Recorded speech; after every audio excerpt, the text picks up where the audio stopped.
Tarbiyah Sunnah Channel. Lillah Nyunnah Merenah.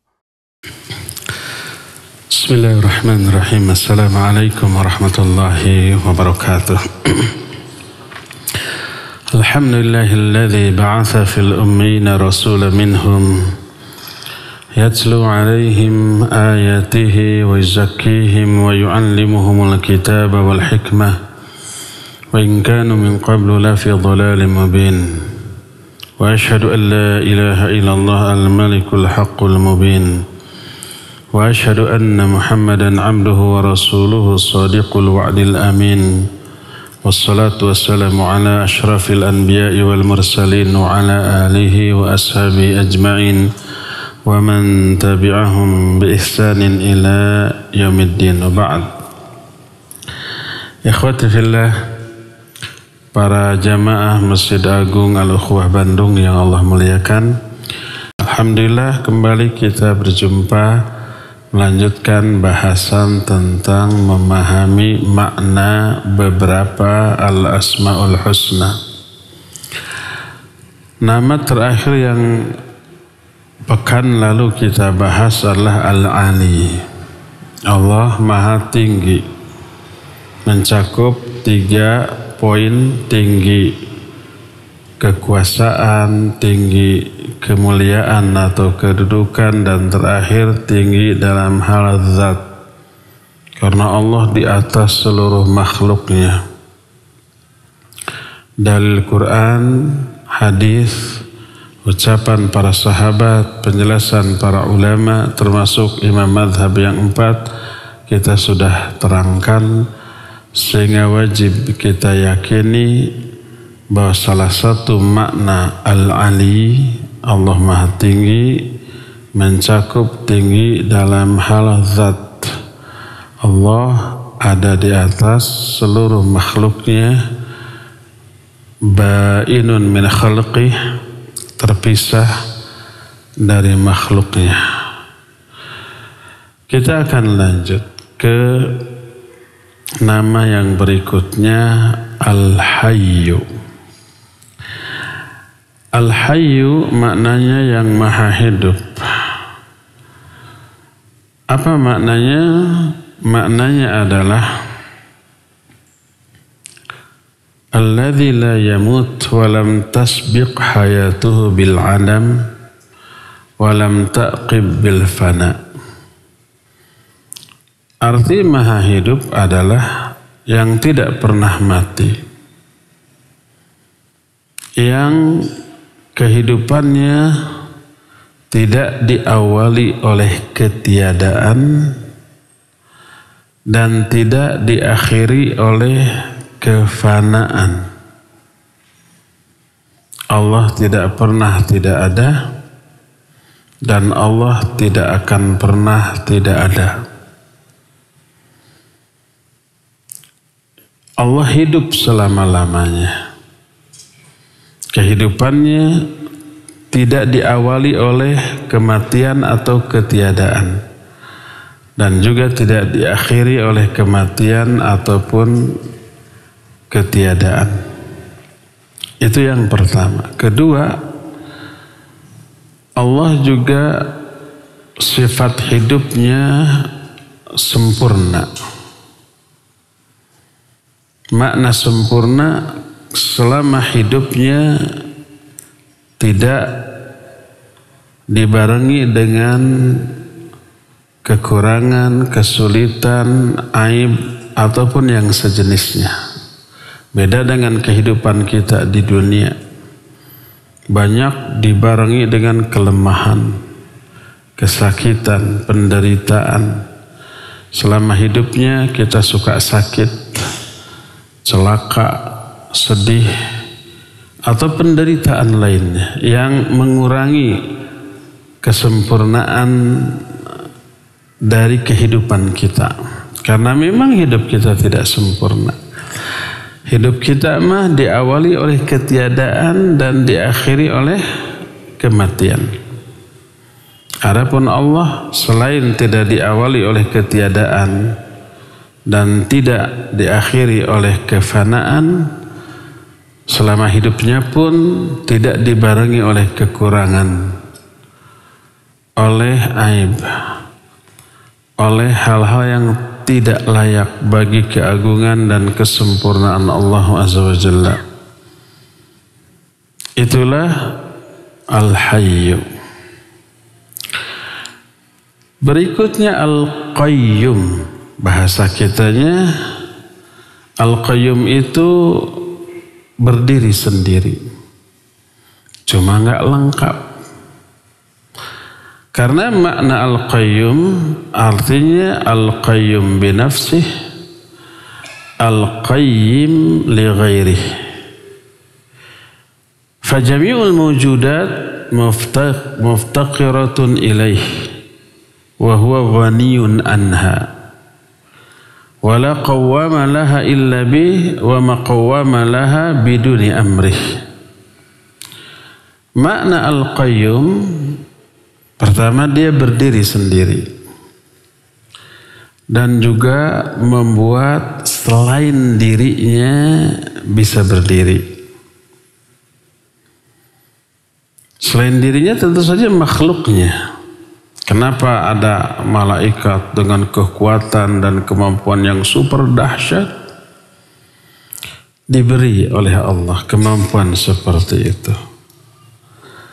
Apalagi di bawah malaikat, kalangan jin, apalagi manusia, binatang ataupun makhluk lainnya. Mereka bisa hidup, dihidupkan oleh Allah, bergerak, digerakkan oleh Allah, berkembang, ditumbuh kembangkan oleh Allah Azza wa Jalla. Maka Allah Al-Qayyim li ghairihi, yang membuat selain dirinya bisa eksis dan beraksi, ada, lalu melakukan berbagai macam aktivitas. Maka seluruh yang ada di alam jagat raya ini sangat membutuhkan Allah, sedangkan Allah tidak butuh kepada seluruh makhluknya. Oleh karena itu, kalau Allah mensifati dirinya dengan sifat tertentu, jangan ada kesan dari sifat itu seolah-olah Allah butuh makhluk. Enggak. Seperti istiwanya Allah di atas arsy. Jangan disimpulkan kalau Allah istiwa di atas arsy berarti butuh arsy. Enggak, itu keliru, salah. Karena enggak nempel di arsy. Ba'inun min khalqih wa la yahtaju ila arsyihi albattah. Tidak butuh kepada arsy-Nya sama sekali. Karena Allah Azza wa Jalla Qayyum.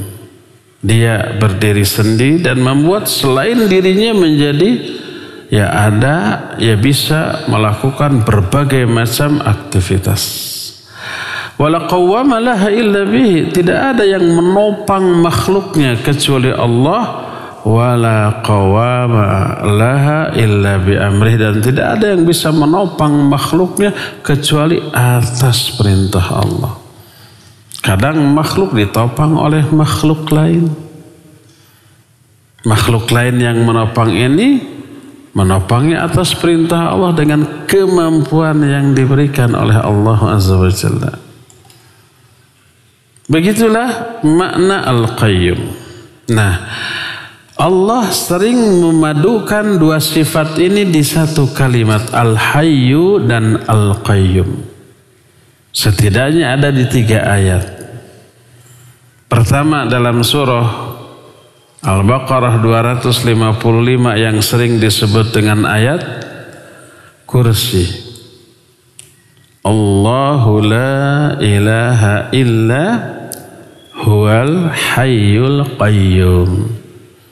Allah, tidak ada sesembahan yang hak selain Dia, Al-Hayyu dan Al-Qayyum. Dia maha hidup dengan kehidupan yang sempurna, dan Al-Qayyum.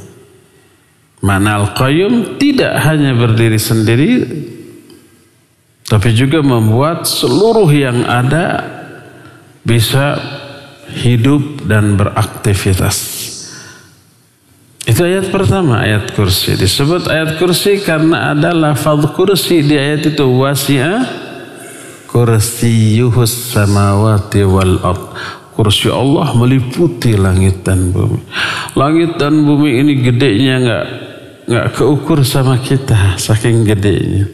Ada yang lebih gede daripada langit dan bumi, yaitu kursi Allah. Ada yang lebih gede dari kursi Allah, yaitu apa? Arsy Allah.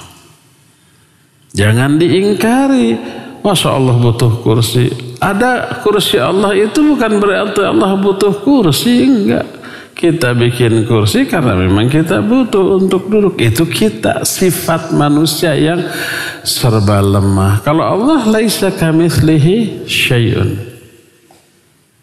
Bukankah kursi itu maudhi'u qadamaillah, tempat kedua kaki Allah? Ya, itu hadis.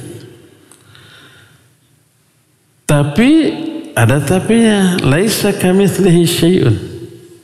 Tidak sama dengan cara makhluk menempati makhluk lainnya. Kalau kita umpamanya berdiri di suatu tempat, ya menempati tempat tersebut, ya butuh ke tempat itu, ya nempel. Nempel, iya nempel. Itu makhluk. Allah tidak begitu, laisa kamitslihi syai'un. Gimana tuh? Itu takyif. Nggak boleh takyif karena tidak boleh mendeskripsikan sifat Allah dengan deskripsi tertentu. Oleh karena itu bertanya tentang bagaimana itu terlarang. Dan itu tidak pernah ditanyakan oleh para sahabat. Mereka mengimani, meyakini tanpa mempertanyakan karena ngerti, tahu laisa kamitslihi syai'un. Sifat Allah enggak ada yang sama dengan sifat makhluk manapun. Mendengarnya sama, Allah mendengar, kita mendengar, melihat Allah juga melihat, istiwa Allah juga istiwa, berbicara Allah juga berbicara. Caranya itu loh beda. Laisa kamitslihi syai'un. Hakikatnya beda, kaifiatnya beda. Laisa kamitslihi syai'un. Gimana tuh? Tah eta, jangan gimana-gimana. Itu takyif. Karena nggak ada yang bisa menjangkau hakikat dari sifat Allah Azza wa Jalla. Rasul sallallahu alaihi wasallam menyatakan, "Wala tafakkaru fi dzatillah, fa innakum lan taqdiru qadrah."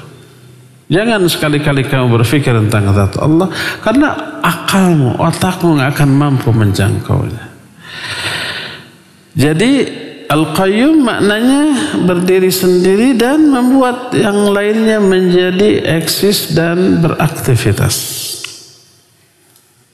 Itu ayat pertama, ayat kursi. Kedua, surah Ali Imran ayat yang pertama. Ayat yang kedua kata, ayat pertama Alif Lam Mim. Allahu la ilaha illa huwal hayyul qayyum. Sama lafadznya dengan ayat kursi tadi. Maknanya juga sama. Nah, yang ketiga yang berbeda surah Thaha ayat 111 Allah menyatakan wa anatil wujuhu lil hayyil qayyum. Seluruh wajah itu tertunduk pada hari kiamat nanti. Kepada siapa? Al-Hayy dan Al-Qayyum. Kepada Allah yang maha hidup dan juga maha berdiri sendiri dan membuat seluruh makhluknya menjadi mampu melakukan aktivitas pertumbuhan, perkembangan dan yang sejenisnya. Itulah tiga ayat yang tiga-tiganya memadukan dua sifat Al-Hayyu dan Al-Qayyum. Berkata Abu Umamah radhiyallahu an dalam sebuah hadis secara marfu', artinya sabda Nabi SAW, beliau bersabda, Ismullahil a'zam alladhi idza du'iya bihi ajaba fi thalasi suwar. Suratul Baqarah wa Ali Imran wa Thaha. Kata Nabi SAW, nama Allah yang paling agung, yang apabila dia dimintai doa pasti akan mengijabah, ada di 3 tempat dalam Al-Quran. Surah Al-Baqarah yaitu ayat kursi tadi, Ali Imran ayat kedua, dan Toha ayat 111. Ternyata begitu dilihat yang tadi, Allahu la ilaha illa huwal hayyul qayyum. Jadi 2 nama Allah yang apabila kita sebut dalam doa kita, ini tawassul kepada al-asmaul husna. Allah perintahkan walillahil asmaul husna fad'uhu biha. Allah memiliki al-asmaul husna, silakan kamu berdoa dengan menyebut asmaul husna. Dan ini termasuk aspek penguat dikabulkannya doa. Sebut asmaul husna, dan ternyata nama Allah yang paling agung yang apabila nama itu disebut dalam doa kita, Allah akan kabulkan. Ternyata Al-Hayyu dan Al-Qayyum, sertakan dalam doa kita. Ya Hayyu ya Qayyum urzuqni. Ya Allah yang Hayyu dan yang Qayyum, beri saya rizki, sembuhkan saya dari penyakit, mudahkan saya dalam melunasi hutang-hutang, beri saya jodoh, sudah lama menjomblo. Sebut Al-Hayyu dan Al-Qayyum, maka itu termasuk di antara faktor penyebab dikabulkannya doa. Ada lagi hadis tadi sahih sebagaimana dijelaskan dalam kitab Sahih Al-Jami'us Shaghir. Ada lagi hadis yang lain, berkata Rasul sallallahu alaihi wasallam, Ismullahil a'zam fi hatainil ayatain.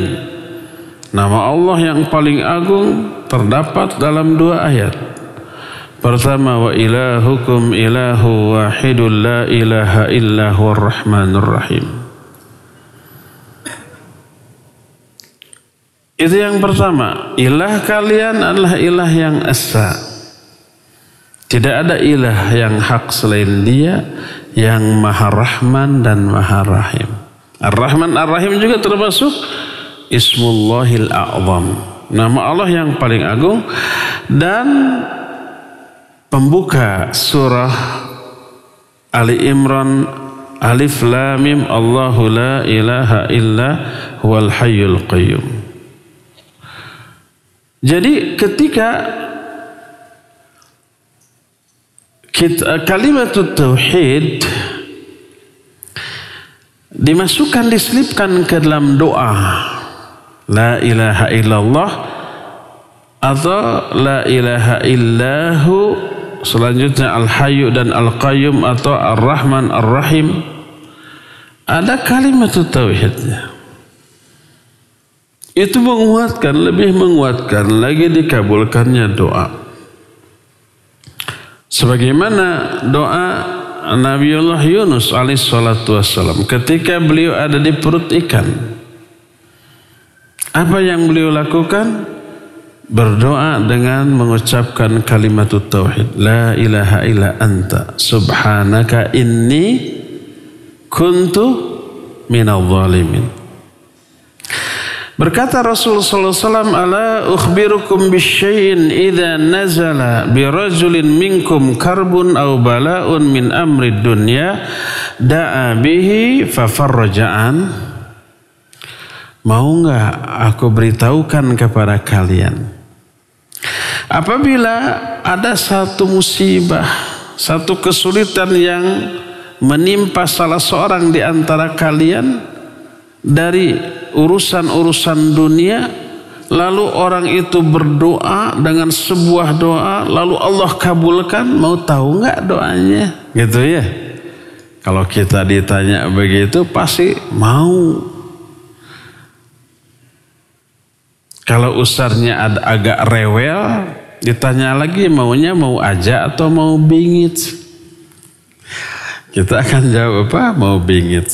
Kata Nabi SAW, doa udhinnun. Yaitu doa Nabi Dhunnun. Nabi Yunus. Beliau berdoa, la ilaha illa anta. Subhanaka inni kuntu minadh dhalimin. Tidak ada sesembahan yang hak selain Engkau ya Allah. Maha suci Engkau. Sesungguhnya aku termasuk orang yang zalim. Kalau ada kesulitan, kesedihan, musibah apapun yang menyulitkan kita, baca doa ini. La ilaha illa anta subhanaka inni kuntu minadh dhalimin. Di dalam ayat yang lain lagi, hadis yang lain lagi dari Az-Zuhri, annalladzi indahu ilmun minal kitab alladzi utiya bi'arsh Bilqis. Alladzi utiya bi'arsh Bilqis lamma da'a qala ya ilahana wa ilaha kulli syai'in ilaha wahida la ilaha illa anta i'tini bi arsyiha. Qal fabuthila baina yadayhi. Sesungguhnya kata Imam Az-Zuhri, orang yang berilmu tentang Al-Quran ketika dia memindahkan singgasana Ratu Bilqis. Ini di zaman Nabi siapa? Nabi Sulaiman. Karena Ratu Bilqis mau berkunjung ke kerajaan Nabiullah Sulaiman. Nabi Sulaiman bermaksud ingin memindahkan apa? Singgasana ke istananya. Lalu dihias, disamarkan apa dia nanti kenal enggak? Nabi Sulaiman enggak bisa memindahkan. Nanya ke penggawa, ada nggak yang bisa memindahkan singgasana sang ratu ke sini? Ada jin. Saya. Berapa lama? Si jin ifrit itu menjawab, sebelum engkau berdiri dari singgasana. Oh, berarti tengah siang nanti, sebab pas dari pagi duduk di singgasananya dan tengah hari nanti bangkit dari singgasananya untuk sholat. Oh, masalah kelamaan atau ngampleng ting. Datang orang saya. Orang nih, ini termasuk salah satu karamatul aulia. Berapa lama sebelum engkau mengedipkan matamu? Oh, sakit cepta. Dan ternyata betul, hanya dalam waktu sekejap singgasana itu pindah. Itulah Nabiullah Sulaiman punya penggawanya sehebat itu. Apa yang dilakukan oleh orang tersebut ketika mau memindahkan singgasana Ratu Bilqis, dia berdoa, ya ilahana wa ilaha kulli syai'in ilaha wahida la ilaha illa anta i'tini bi arsyiha. Wahai sesembahan kami, sesembahan segala sesuatu, sesembahan yang esa, tidak ada sembahan yang hak selain engkau. Datangkan kepadaku singgasana Ratu Bilqis. Jelek te ada. Dikabulkannya doa orang soleh tadi itu di satu riwayat. Di riwayat yang lain diriwayatkan oleh Imam Muslim, para ulama menyatakan setiap muslim hendaklah memadukan antara al-hayyu dan al-qayyum dengan kalimat tauhid, yaitu la ilaha illahu la ilaha illa huwal hayyul qayyum di dalam doanya. Maka ini lebih dikabulkan lagi. Berdasarkan hal itulah maka Al-Hayyu dan Al-Qayyum merupakan nama Allah yang sangat agung. Salah satu keagungannya bila nama ini disebut dalam doa, menyebabkan doa itu bisa dikabulkan oleh Allah Subhanahu wa ta'ala. Inilah nama yang kedua hari ini. Dengan hari-hari sebelumnya sudah yang ke-18 ini teh. Al-Hayyu dan Al-Qayyum. Yang ketiga. Ketiga hari ini ya. Atau poin ke-19 di antara nama-nama Allah yang kita bahas maknanya sekilas. Jadi sekilas, sepintas. Kalau yang detailnya hari Selasa pagi kita membahas fiqih al-asmaul husna ya. Yang ketiga hari ini al-iradah.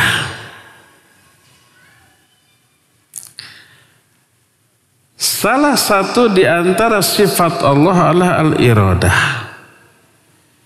Iradah itu punya kehendak atau keinginan. Yuridullahu bikumul yusra wa la yuridu bikumul usra. Allah ingin memberikan kemudahan kepada kalian dan tidak menginginkan kesulitan. Yuridullahu liyubayyina lakum wa yahdiyakum sunanal ladzina min qablikum. Allah ingin menjelaskan kepada kalian dan memberikan petunjuk kepada kalian dan seterusnya. Jadi salah satu di antara sifat Allah berkehendak, berkeinginan. Dan keinginan ini mencakup dua jenis. Pertama, iradah syar'iyah. Iradah syar'iyah itu kehendak Allah, keinginan Allah yang berupa syariat. Agama ini, Quran hadis itu keinginan Allah untuk dilaksanakan oleh manusia dalam bentuk syariat. Disebut iradah syar'iyah. Apakah iradah syar'iyah ini pasti terjadi? Jawabnya gimana? Iradah syariah apa yang Allah kehendaki berupa syariat ini pasti terjadi enggak dalam kehidupan? Tidak. Apa buktinya? Buktinya banyak. Allah berfirman, ya ayyuhan nasu ubudu rabbakumul ladzi khalaqakum. Hai manusia, beribadahlah kalian kepada Allah yang telah menciptakan kalian. Allah menghendaki manusia semuanya ibadah kepada Allah ya. Syariat ini. Sekarang realita, kenyataan dalam kehidupan. Apa semua manusia ibadah? Tidak, ternyata ya. Iradah syariah tidak selalu terjadi. Allah berfirman,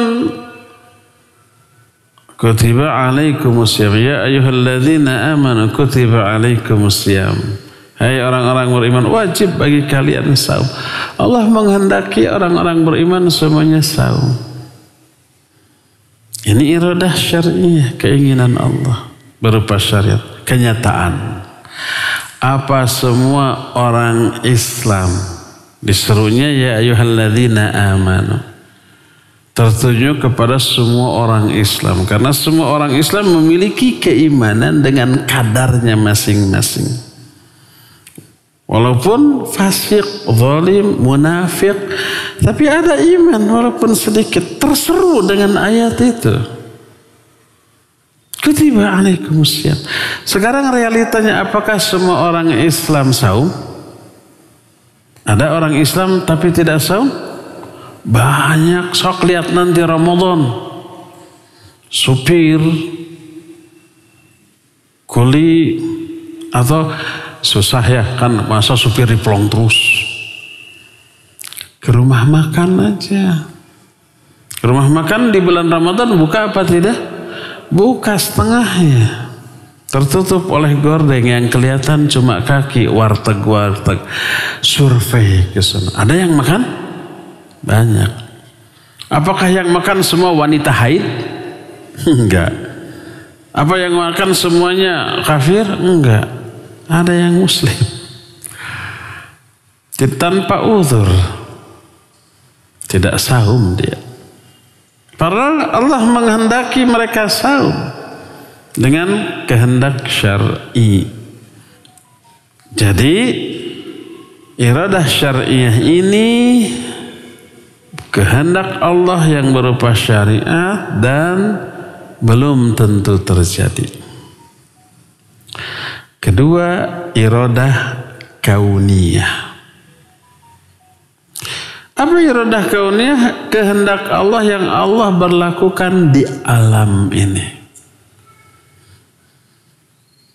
Tentang akan terjadinya bencana, turunnya hujan, atau kemarau, itu Allah tetapkan. Termasuk nasib manusia, perjalanan hidup manusia. Si fulan hari ini lahir, yang lainnya lagi hari ini mati. Itu ketetapan Allah yang Allah tetapkan di alam. Dan ini berupa takdir. Ini yang disebut dengan iradah kauniyah, berupa takdir Allah. Iradah syariah berupa agama, iradah kauniyah berupa takdir. Kalau iradah kauniyah pasti terjadi karena takdir Allah.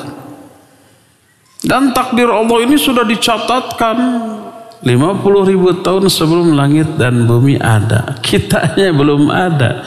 Bumi langitnya belum ada. 50.000 tahun sebelum itu sudah Allah catat. Iradah Allah yang berupa kauniyah yang akan diberlakukan di alam jagat raya sampai hari kiamat.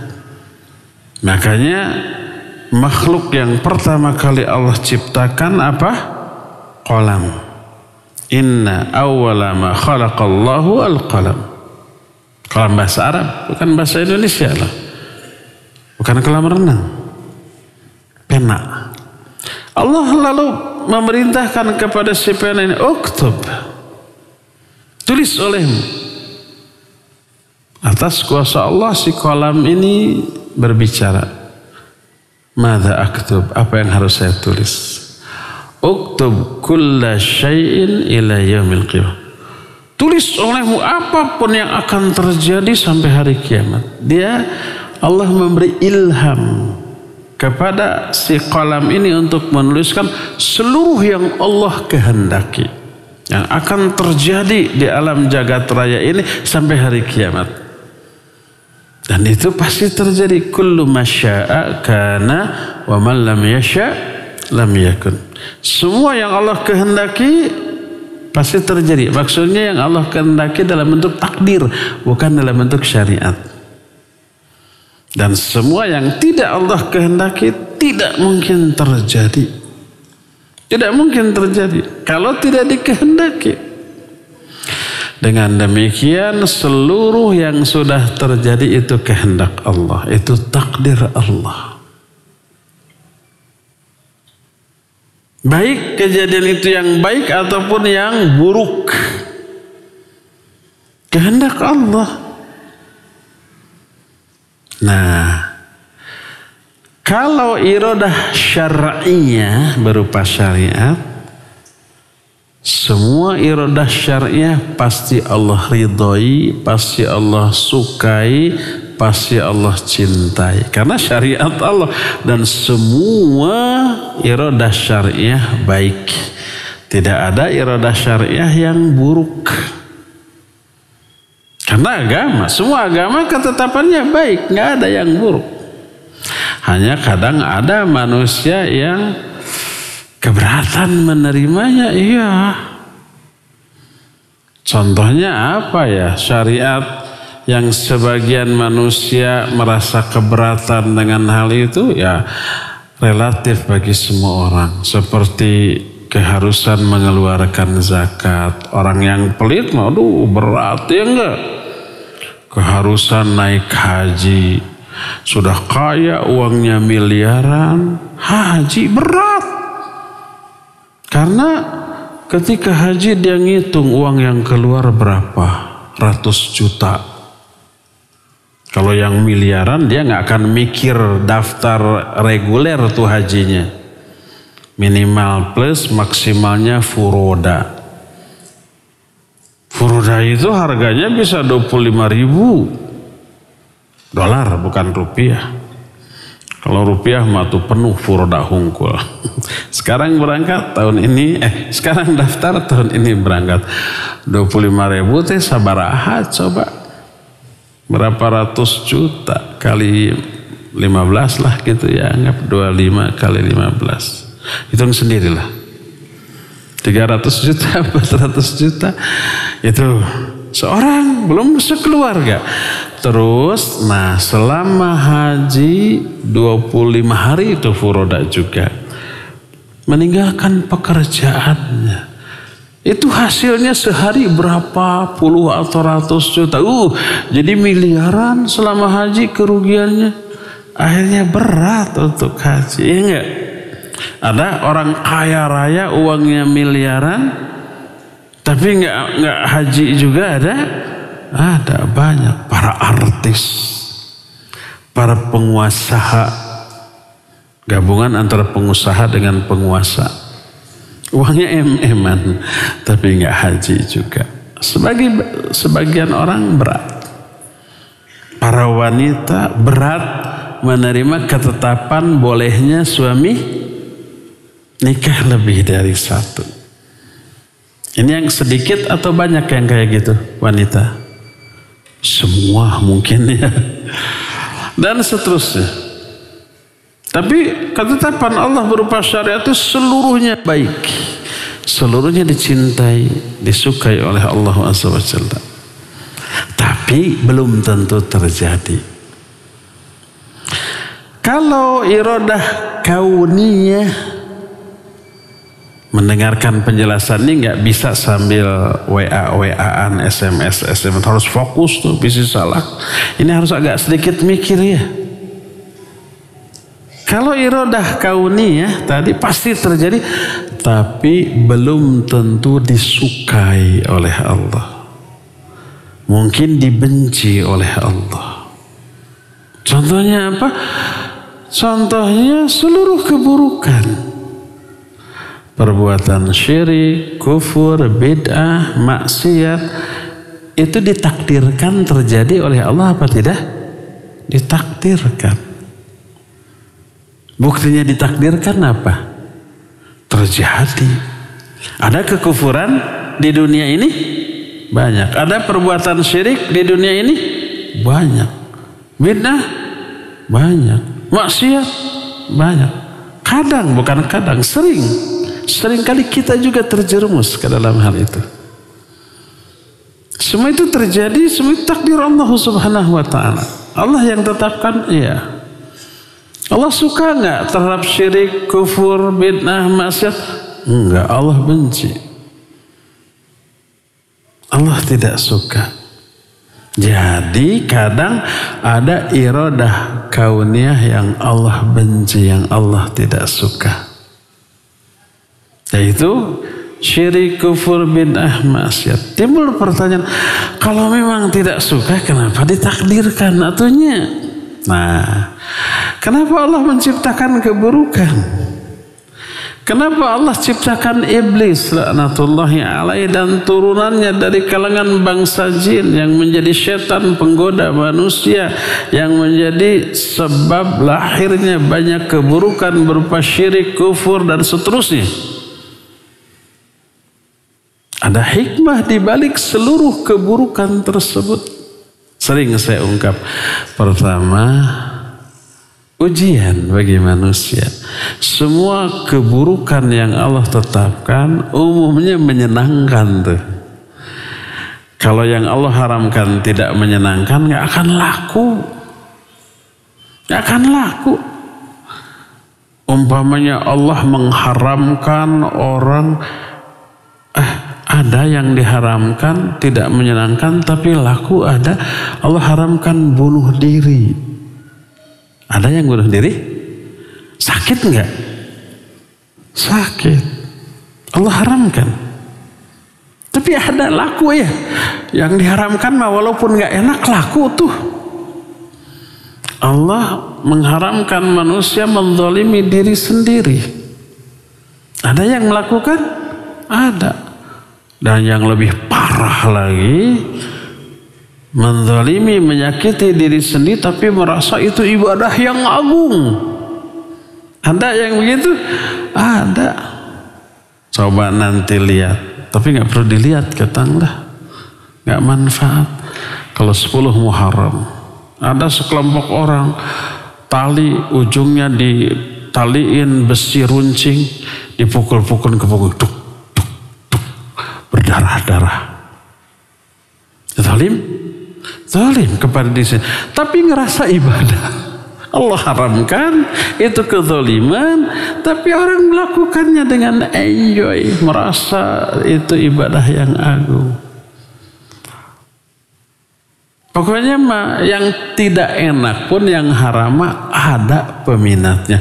Apalagi yang enak, tambah banyak peminatnya. Mabuk, saya nggak tahu mabuk tuh enak apa enggak ya. Tapi banyak peminatnya, mahal lagi. Ya, judi menyenangkan, zina itu laku, mahal puluhan juta, 80 juta berapa? Laku keras gitu. Terus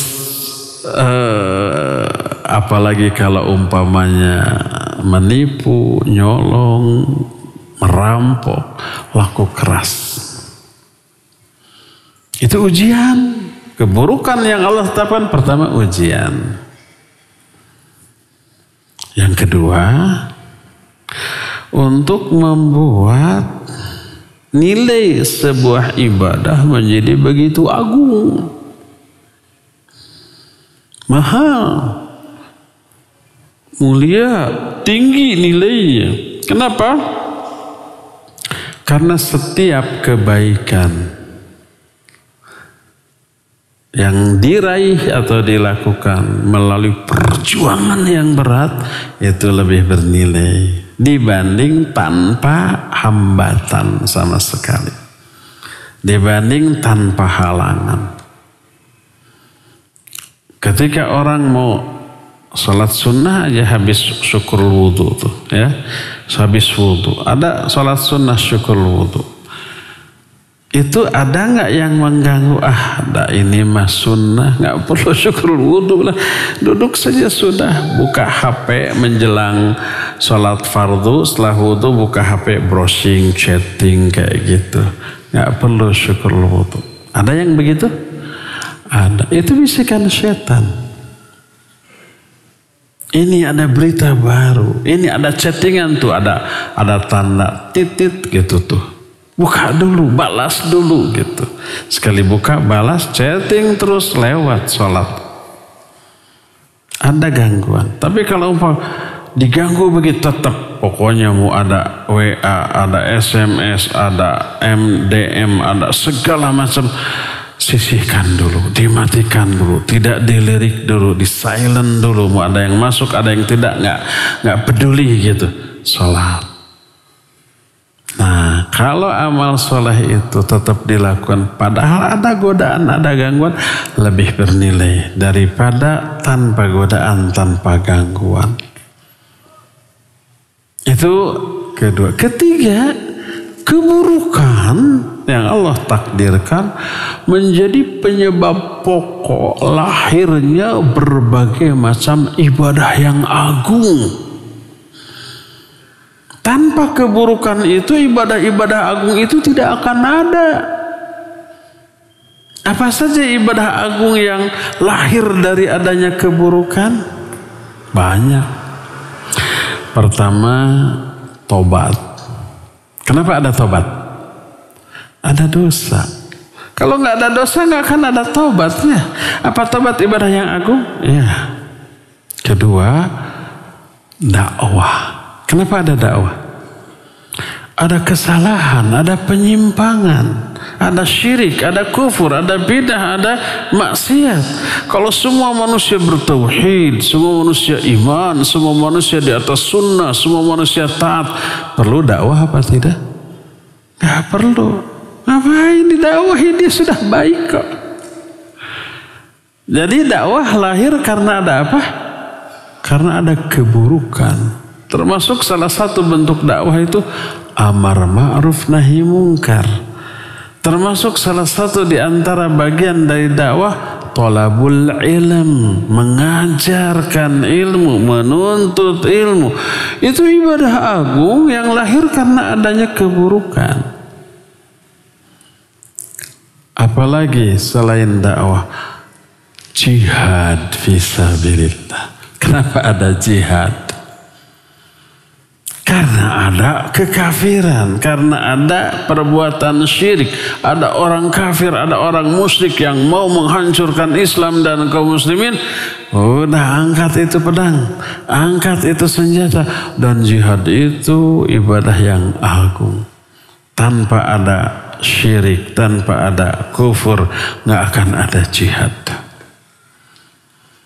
Tidak ada jihad, tidak ada mati syahid. Betul apa benar? Betul dan benar. Coba lihat. Keburukan melahirkan banyak amalan-amalan agung. Amalan agung gak bisa lahir tanpa adanya keburukan. Dan banyak lagi lah alasan kenapa Allah mentakdirkan keburukan. Inilah perbedaan antara iradah kauniyah dan iradah syar'iyah. Sekali lagi, iradah syar'iyah kehendak Allah berupa syariat agama ini.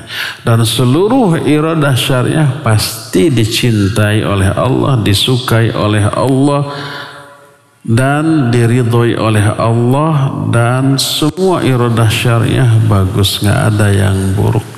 Tapi iradah syariah ini belum tentu terjadi. Kedua, iradah kauniyah, kehendak Allah yang Allah berlakukan, tetapkan di alam berupa takdirnya. Nah, kalau iradah kauniyah berupa takdir ini pasti terjadi, tidak bisa tidak. Tapi tidak seluruh iradah kauniyah ini baik. Dan tidak seluruh iradah kauniyah ini dicintai oleh Allah. Maka ada yang disebut dengan takdir yang buruk. Kata siapa buruk?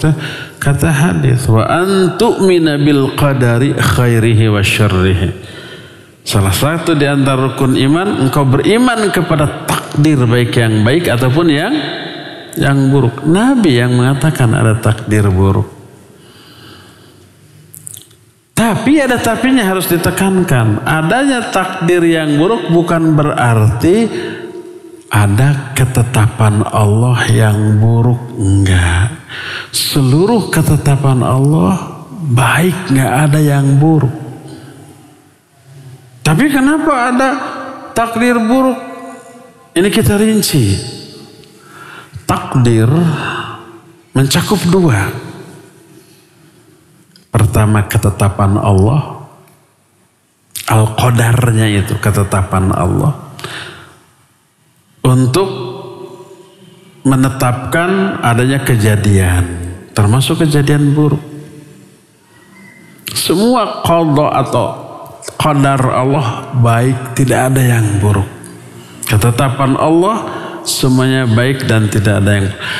Kedua, selain qadar, ketetapan Allah, ada al-maqduru alaih, peristiwa yang Allah takdirkan. Ada ketetapan Allah yang menetapkan peristiwa itu. Kedua, peristiwa yang Allah tetapkan. Nah, peristiwa inilah yang buruk. Karena efeknya buruk, membuat orang sedih, membuat orang sakit, membuat orang menderita. Seperti adanya bencana, seperti ditetapkannya penyakit atau kematian atau kezaliman orang ke orang lain. Itu ada pihak yang dirugikan, yang menderita dan dia menganggap itu buruk ya.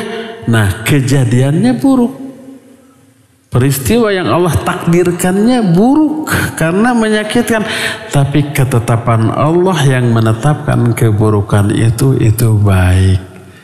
Loh, di mana baiknya ketetapan yang melahirkan peristiwa buruk? Dari peristiwa buruk itu lahir banyak kebaikan. Contoh apa? Orang yang mengalami musibah yang buruk, dosanya diampuni, diberi pahala atas kesabarannya, doanya ketika itu dikabulkan, terus kemuliaannya, derajatnya ditinggikan oleh Allah dan dibebaskan dari sebagian kewajiban seperti yang sakit bebas, nggak harus ke masjid kalau sholat, nggak harus berjamaah, cukup di rumah berbaring atau duduk, nggak harus berdiri. Kalau Ramadan yang sakit itu nggak harus saum, nanti ayah qadha, nggak mampu qadha karena penyakitnya permanen, ganti dengan fidyah. Nggak bisa qadha, nggak bisa fidyah karena nggak punya uang, nggak punya apa. Jangankan untuk fidyah, untuk makan seni pun tidak ada, bebas sudah. Itu di antara kebaikan-kebaikan yang Allah tetapkan di dalam musibah. Jadi ketetapan Allahnya itu baik. Peristiwa dari yang Allah tetapkan mungkin buruk. Itulah yang dimaksud dengan takdir buruk tersebut. Ya. Inilah penjelasan yang merupakan muqaddimah dari salah satu sifat Allah, yaitu iradah. Baru muqaddimah, belum isi. Isinya nanti hari Jumat yang akan datang ya. Sekarang cukup sampai di sini saja dulu karena waktunya sudah habis untuk menjelaskan. Kita masih punya sisa waktu untuk bertanya jawab, dan kepada Abu Lukman di studio Radio Roja Cilengsi dipersilakan untuk memandu tanya jawab dengan pendengar dan pemirsa. Wa sallallahu ala nabiyina Muhammadin wa ala alihi wa ashabihi wasallam. Mangga. Jazakallahu khairan Ustaz atas penjelasannya, dan untuk berikutnya Ustaz kita memasuki sesi tanya jawab di nomor WhatsApp 0819896543 atau di line telepon nomor 0218236543. Baiklah saudaraku seiman sakidah, kita akan masuk ke pertanyaan pertama melalui pesan WhatsApp. Pertanyaan dari hamba Allah di Kerinci Ustaz, ingin bertanya terkait hadis Ustaz tentang surat Yasin disebutkan sebagai jantungnya Al-Quran. Yang membaca surah Yasin ini pada malam hari, maka pada pagi harinya mendapati dosanya telah diampuni. Apakah ada hadis sahih seperti ini Ustaz? Mohon penjelasannya. Baik, barakallahu fiik. Pendengar di Kerinci, Sumatera ya. Adakah hadis siapa orang yang membaca surah Yasin sebagai jantungnya Quran di malam hari, maka dosa-dosanya akan diampuni esoknya di pagi hari? Barakallahu fiik. Adakah hadis ini? Hadis ini ada. Dan itu diungkap di dalam fadilah surah Yasin, termasuk dinukil oleh para ulama ahli tafsir dalam muqaddimah surah Yasin dalam kitab tafsirnya. Tapi derajat kesahihan hadis ini yang kemudian ditegaskan oleh para ulama. Tidak ada satupun riwayat yang sahih. Hadisnya ada, seluruhnya dhaif. Bahwa membaca surah Yasin itu bagus tak diragukan lagi. Boleh kapanpun, sesering yang kita mau, boleh. Mau 10 kali, 100 kali, 1000 kali, dengan pertimbangan isinya itu loh menyentuh.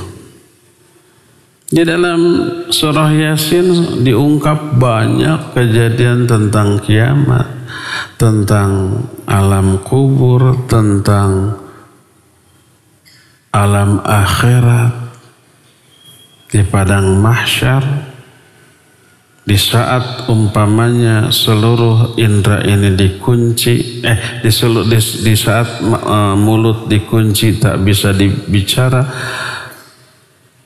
anggota tubuh lain bisa bicara, menyentuh. Makanya kita umat suka membaca itu, bagus, silakan. Tapi meyakini setiap malam dibaca, esok harinya diampuni. Karena itu ini yang tidak boleh meyakini demikian. Karena nas hadis tentang hal itu dhaif. Tidak ada yang sahih. Boleh nggak kita membaca setiap malam Yasin? Boleh, bagus, nggak masalah. Seperti tadi, dengan alasan isinya yang kita suka menyentuh gitu ya. Surah yang lain mungkin sama menyentuh, tapi mungkin saja kita lebih merasa tersentuh dengan surat ini, boleh.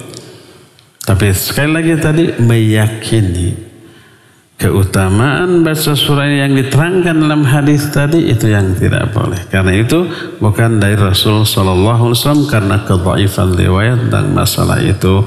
Wallahu a'lam bissawab. Silakan lagi Abu Luqman. Jazakallahu khairan Ustaz atas penjelasannya, dan berikutnya kita coba angkat penanya melalui line telepon di 0218236543. Kami persilahkan. Ya, Assalamualaikum warahmatullahi wabarakatuh. Waalaikumsalam warahmatullahi wabarakatuh. Dengan siapa, di mana Ibu? Dari Umu Iqbal di Padang, Sumatera Barat. Baik, silahkan. Iya, ini di luar tema ya. Tapi kami karena merasa takut melanggar syariat.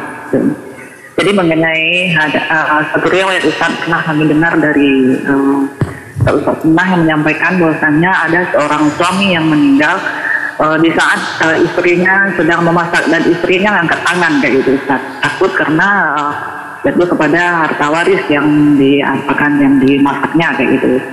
Jadi di sini kami ingin menanyakan juga bahwasanya seorang ibu yang sudah lama ditinggal suaminya meninggal ini memiliki anak laki-laki 2, perempuan.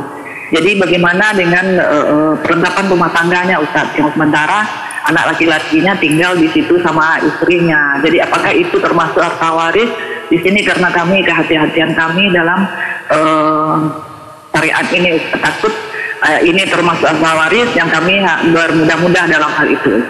Baik. Jadi Ustaz yang kami tanyakan. Assalamualaikum warahmatullahi wabarakatuh. Waalaikumsalam warahmatullahi wabarakatuh. Bila kepala rumah tangga meninggal, suami, dia meninggalkan ahli waris berupa seorang istri dan beberapa anak laki dan perempuan. Ya, ahli warisnya cuma itu. Kalau orang tuanya sudah tidak ada, ibunya, ayahnya sudah tidak ada, hanya istri dan anak-anaknya. Adik-adiknya, kakaknya, pamannya, bibinya, keponakan nggak dapat, terhalang oleh adanya anak laki-laki dan perempuan. Istrinya dapat bagian 1/8 karena punya anak laki dan perempuan. 7/8-nya asobah atau sisanya dibagikan ke anak-anaknya. Karena ada laki dan perempuan, bagian laki-laki 2 kali lipat dari anak perempuan. Kalau laki 2, perempuan 2, berarti yang 7/8 itu dibagi 6. 2 orang laki-laki masing-masing dapat 2 bagian, 2 orang wanita masing-masing dapat 1 bagian. Yang dari yang 7/8, yang 1/8 itu sepenuhnya milik istri, ya. Nah, sekarang kalau harta warisannya itu berupa alat-alat rumah tangga, sendok, garpu, pisau, piring, gelas, kursi seperti itu ya, atau berupa barang-barang lain. Taib. Kalau barang susah untuk dibagi, kasur umpama bagi 4 kan nggak bisa, kursi diragaji nggak bisa seperti itu. Termasuk rumah, ada 3 rumah, terus dibagi aja umpamanya untuk bertiga, harganya beda, luasnya sama, lokasinya berbeda, harga jual berbeda. Nanti berebut ingin yang paling mahal. Itu kalau barang benda. Bagaimana caranya? Itu menyangkut teknis aja ya. Bisa diuangkan saja, dijual atau dibeli oleh salah satu di antara anggota keluarga kalau bisa, kalau mampu. Kalau enggak, jual. Selama belum laku, terserah musyawarah. Kan cuma perhitungan persentase bagian masing-masing sudah ada catatannya. Kalau suatu saat dijual, tinggal bagi berdasarkan persentase pembagian warisan secara syar'i. Hanya itu saja, apapun bendanya, termasuk umpamanya perabotan-perabotan, kulkasnya mungkin, ada dispensernya mungkin, ada microwave-nya mungkin, ada kompor listriknya yang cukup berharga, mesin cucinya dan seterusnya. Ya, nggak mungkin dipotong. Harga akan uangkan. Beli oleh salah satu di antara ahli waris, jadi bayarkan dalam bentuk uangnya kepada ahli waris yang lain, dan itu yang lebih selamat ya. Wallahu a'lam bishawab. Silakan lagi Abu Luqman. Jazakallahu khairan Ustaz atas penjelasannya dan pertanyaannya berikutnya. Ustaz, benarkah bahwa Allah itu ada di langit, ada di ars, ada di gunung Tursina ketika dengan Nabi Musa, dan ada ketika kita sujud dalam sholat dan lain-lain? Kalau tidak benar Ustaz, bagaimana menyanggahnya? Jazakallahu khairan. Ya, wa jazakallahu khairan. Perkataan Allah ada di langit benar, karena itu ayat Al-Quran dan hadis yang sahih.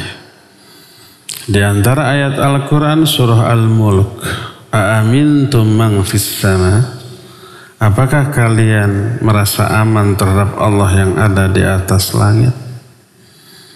Termasuk hadis riwayat Bukhari Muslim, Muawiyah bin Al-Hakam radhiyallahu an mau membebaskan salah satu budaknya, dia bingung memilih, minta bantuan kepada Nabi SAW. Oleh Nabi dites, seorang jariyah, hamba saya wanita, Aina Allah, di mana Allah? Dia menjawab, Allahu fis sama, Allah ada di langit. Wa man ana, siapa aku? Dia jawab, anta Rasulullah.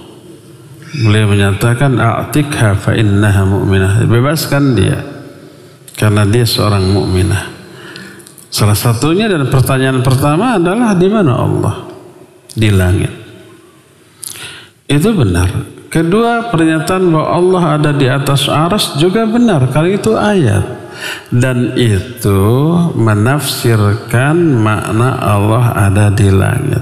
Di langit ya di mana? Di atasnya lagi. Fis sama artinya di atas langit, bukan di dalam langit.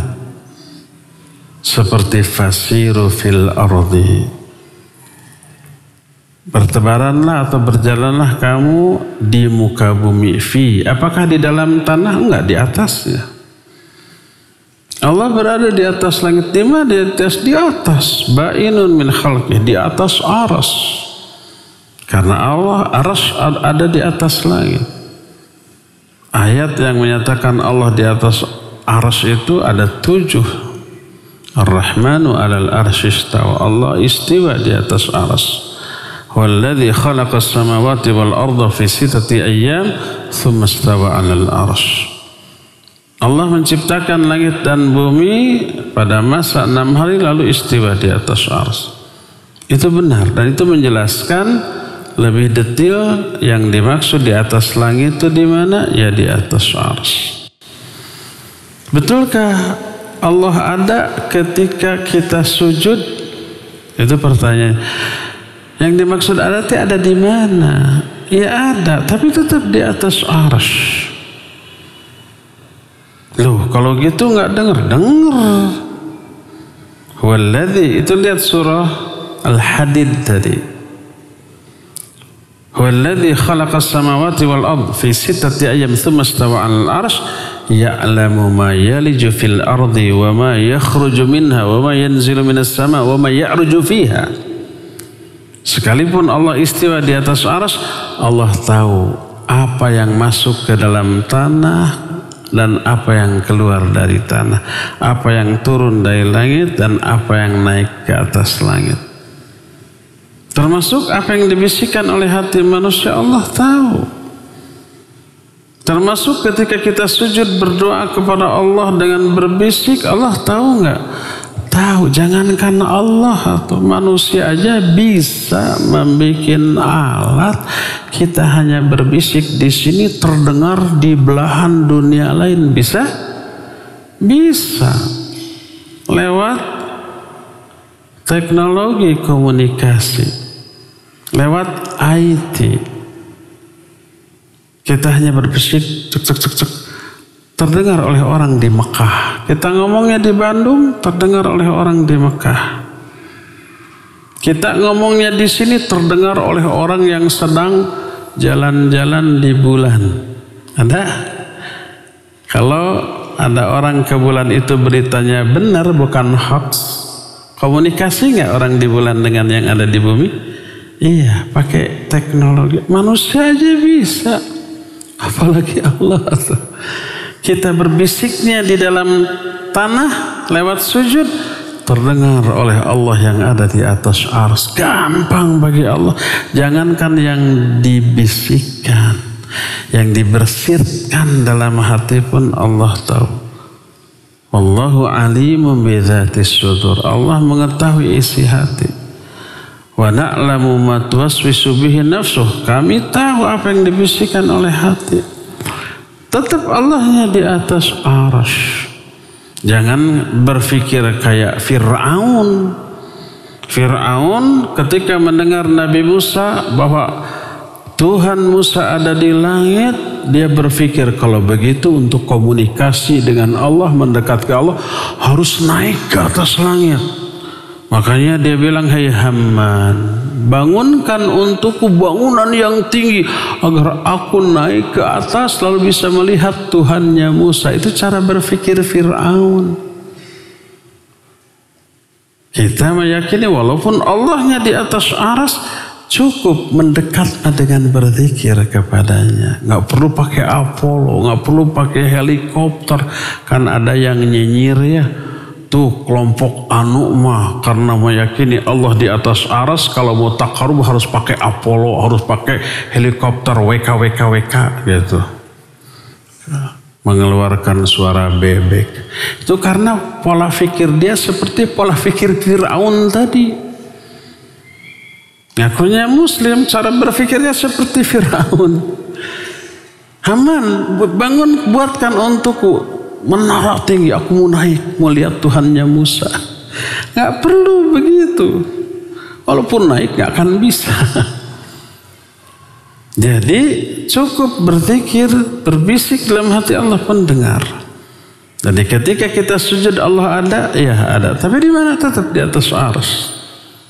Bukan ada di depan kita, bukan. Tetap secara zat Allah di atas arsy. Ya. Jadi yang dimaksud Allah menyertai kalian semua dimanapun kalian berada. Allah menatap, mengetahui, mengawasi, mendengar seluruh apa yang kalian bisikkan dimanapun, dalam keadaan bagaimanapun. Wallahu a'lam. Silakan lagi Pak Was. Baik Ustaz, pertanyaan terakhir di kesempatan sore hari ini dari Bapak Muhammad di Subang, Jawa Barat.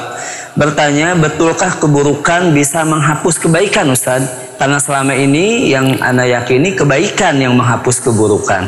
Mohon penjelasannya Ustaz. Baik. Ada ayat innal hasanati yadhhibnas sayyi'at. Sesungguhnya kebaikan-kebaikan bisa menghapus kesalahan. Fa'atbi'is sayyi'atal hasanah tamhuha. Ikuti keburukan dengan kebaikan, maka kebaikan itu bisa menghapus kesalahan tadi. Sekarang sebaliknya, bisakah keburukan menghapus kebaikan? Bisa, tapi tidak mutlak. Artinya tidak semua keburukan menghapus kebaikan. Ada beberapa keburukan yang menyebabkan amal kita terhapus. Kadang semuanya. Pertama, kalau kita syirik atau murtad, semua yang pernah kita lakukan berupa ibadah kebaikan itu dihapus. Allah berfirman, la in asyrakta la yahbatanna amaluk. Kalau kamu berbuat syirik, gugur, dihapus semua amal-amal baik kamu. Murtad, keluar dari Islam, seluruh yang pernah dilakukan berupa kebaikan dihapus. Itu yang pertama, syirik, kufur atau murtad. Kedua, nih, ada amal yang dikira enteng, bahkan dianggap benar, ternyata menghapus kebaikan kita. Apakah itu? Mendahulukan akal daripada wahyu, menolak Al-Quran atau hadis hanya karena tidak diterima oleh akal, bertolak belakang dengan otaknya. Kalau ayat ditakwil dari makna yang sebenarnya, kalau hadis sesahih apapun ditolak, didhaifkan. Otaknya menjadi hakim atas Quran dan Sunnah. Ini disebut mendahului Allah dan Rasulnya. Maka gugur semua amal kita. Allah menyatakan dalam surah Al-Hujurat ayat 1 dan 2, ya ayyuhalladzina amanu la tuqaddimu baina yadayillahi wa rasulihi wattaqullah. Hai orang-orang yang beriman, jangan sekali-kali kalian mendahului Allah dan Rasulnya. Ini bukan balapan, bukan. Makna mendahului Allah dan Rasulnya lebih mendahulukan akalnya, otaknya, perasaannya, pertimbangannya daripada Al-Quran dan hadis. Ayat 2-nya lihat. Ya ayyuhalladzina amanu la tarfa'u aswatakum fawqa sautin nabi wa la tajharu lahu bil qawli ka jahri ba'dikum li ba'din an tahbatu a'malukum wa antum la tash'urun. Hai orang-orang yang beriman, jangan kalian meninggikan suara kalian di atas suara Rasul ketika berbicara, seperti sebagian kalian meninggikan suara di atas sebagian yang lain. Antahbatu a'malukum, nanti batal, dihapus amal-amal kalian tanpa kalian sadari. Kalau di zaman Nabi alaihissalam masih hidup, nggak boleh langsung Nabi bicaranya sedang, kita lebih tinggi. Ini yang terlarang. Akibatnya batal amal-amal kita. Walaupun isinya benar, tapi nada suaranya lebih tinggi daripada suara Nabi SAW, gugur itu. Nah sekarang bagi kita yang tidak sezaman, bagaimana masih berlaku? Masih. Kalau dia lebih mendahulukan otaknya, akalnya daripada hadis Nabi SAW. Hadis Nabi yang sahih kalau nggak masuk akal ditolak. Itu lebih dari meninggikan suara dia di atas suara Nabi. Meninggikan suara kita di atas suara Nabi ini kelancangan yang paling ringan. Lancang walaupun isi omongannya benar tapi nadanya lebih tinggi, nggak boleh. Itu kelancangan terhadap Nabi yang lebih ringan. Kalau kelancangannya lebih berat, berarti lebih gede dosanya. Sama dengan mengatakan wala taqul lahuma uff, jangan kamu katakan uff kepada kedua orang tuamu. Itu kekurang ajaran terendah ke orang tua, haram. Bagaimana kalau membentak, memukul? Nggak ada ayat yang melarang. La tadrib umpamanya walidaika, jangan kamu pukul orang tua. Ada? Nggak ada ayat, nggak ada hadis. Boleh? Haram. Jangankan memukul, bilang aja nggak boleh, haram. Nah seperti itu, meninggikan suara walaupun omongannya benar, tapi nadanya lebih tinggi, haram. Batal amal. Apalagi kelancangan yang lebih dari itu berupa menolak hadis Nabi, mendahulukan akal dan pendapat kita. Nih Nabi SAW mengatakan, kalau ada seekor lalat hinggap di minumanmu, celupkan minuman. Si lalat itu buang lalatnya, minum airnya. Hadis itu sahih. Ditolak oleh akal, ini gak masuk akal, dhaif, disentri loh. Karena ayat itu batal amal-amal kita nanti. Jadi salah satu amal buruk yang membuat amal kita batal, terhapus, adalah melakukan kelancangan kepada Nabi SAW dalam bentuk apapun, termasuk menolak hadis sahih hanya karena tidak diterima akal. Ketiga, kita pernah bahas ketika menerangkan kitab Tauhid dalam bab al-iqsam 'ala Allah, bersumpah mengatasnamakan Allah. Dua orang bersahabat, satu ahli ibadah, satu ahli maksiat, bersahabat. Si ahli ibadah ziarah ke temannya sedang bermaksiat. Ditegur, ittaqillah. Dia menjawab, khalini wa rabbi, biar ini urusan aku dengan Allah, kamu gak perlu ikut campur. Gak nurut. Besoknya ketemu lagi, bermaksiat, ditegur, ittaqillah. Dia bilang, khalini wa rabbi. 3 kali.